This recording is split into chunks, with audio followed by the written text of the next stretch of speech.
Happy lunch hour, guys.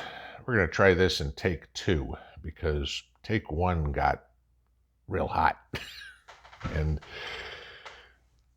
probably needed to tone it down a little bit. Same topic. We're just going to try to keep my composure a little better. But I'm pissed. It's no secret that this world has gone foobar. Okay. And the reason being that you can point in one general direction, and that is the idiocy of half of the human race. And I think you know which half that is. Okay. The pointing fingers, the blame game, the it's not my job, it's not my responsibility, whatever, is not how civilization got to where it is today.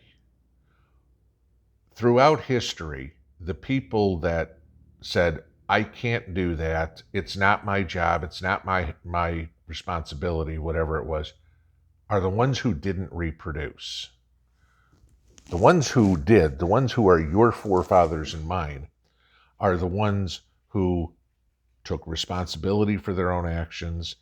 They did what they said they were going to do, and probably then some, okay? And they were good, upstanding people in society. Today, bring on depopulation because there's 80% of this world that doesn't deserve to walk the face of the earth. Okay. It's no surprise, I don't have to tell anybody, the utter fiascos I've had going on here this summer. An incompetent excavator who doesn't know how to dig a hole in the ground. Incompetent contractors who don't know how to build a box with a roof on it. Okay. And now I've got an unreliable stone layer who shows up when he feels like it because, oh, gee, his staff was drunk and hungover, so they couldn't come to work on Monday or yesterday at all. Okay. And they might show up here today, but it's almost 11. Whatever happened to the world where your word was your bond? You did what you said you were going to do. A handshake actually meant something. People actually took pride in their work. Those days are gone. Okay. And I'm not just saying it's contractors in Tennessee. This is not where I'm going with this. That's just those examples. Let's talk about the last time you went to Walmart. Try finding a cashier. Can't. Okay. You can go scan your 40 items or whatever it is, self-scan and do it all yourself. Why? Oh, so Walmart doesn't have to pay an employee to do it. You're now the employee. Okay. You're not getting paid to do it. You're doing the employee's job. Okay. They make more money. You get more work. Gee, that's not my job. It's not my responsibility. Let's look at the stories I've told you about goings on in Walmart parking lots and Kroger parking lots here in Knoxville. God knows everywhere else in the country. Okay. I just know those because firsthand or secondhand information, I guess. Well, I didn't see it happen. But, you know, well, gee, I'm Walmart security, but I can't go past this sidewalk. If somebody gets raped out in the parking lot, not my problem, not my responsibility. I can't do anything about it, you know. Okay. Well, what is your job? Well, I make sure that no kids steal candy bars from the register. Okay, but you know, the kid getting abducted or the woman getting molested or raped in the parking lot, that security doesn't have anything to do with that. No, you need to call the police for something like that. Oh, okay. Hello, 911. There's a woman getting raped in the parking lot right now. Oh, great. What color car? Can you describe them? We'll have somebody out there in about 20 minutes. If somebody shows up, okay? Hi, police? This is Joe Schmo at the Walmart parking lot. Somebody's stalking this lady out here. Can you send somebody out here? No, I'm sorry, sir. There hasn't been a crime committed. Until he actually kills her, we can't come out. Mr. Officer, could you tell me what your job is? Oh, my job? I write tickets. I police pronouns. Oh, okay. Thanks.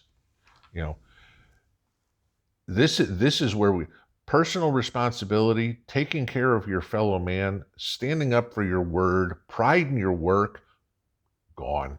Okay.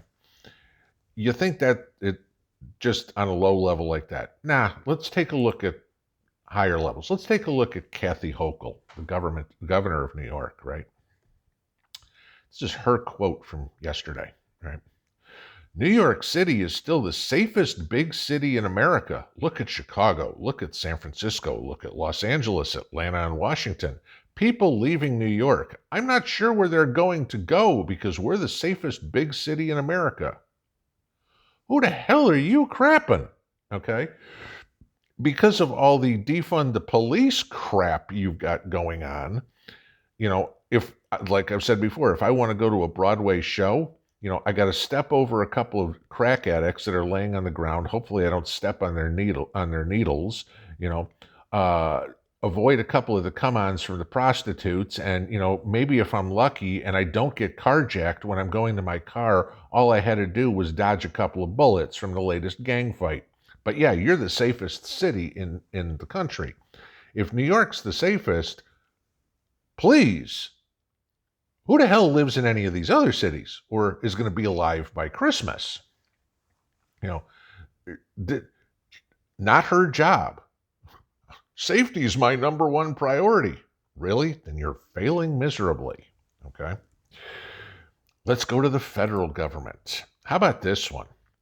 Yesterday, the Treasury Department, Janet Yellen, that rocket scientist that we have that, never mind, okay, announced the formation of a 25-member committee called the Treasury Advisory Committee on Racial Equity. Okay, so now our money has to be equal. Everybody has to have the same amount. It doesn't matter if you dropped out of school in 6th grade and decided that you wanted to become a gangbanger on the south side of Chicago, or you wanted to be raised in the projects and become one of the greatest thoracic heart surgeons in the world, i.e. Ben Carson, okay? Hey, you need to have equity. You need to be the same. Felicia Wong, who is the vice chair of this committee, okay, and she is about as communist as you get, okay? She comes out, she was one of the executives at the Roosevelt Institute, which is an uber communist organization. But Yellen put her on this committee. This is her quote.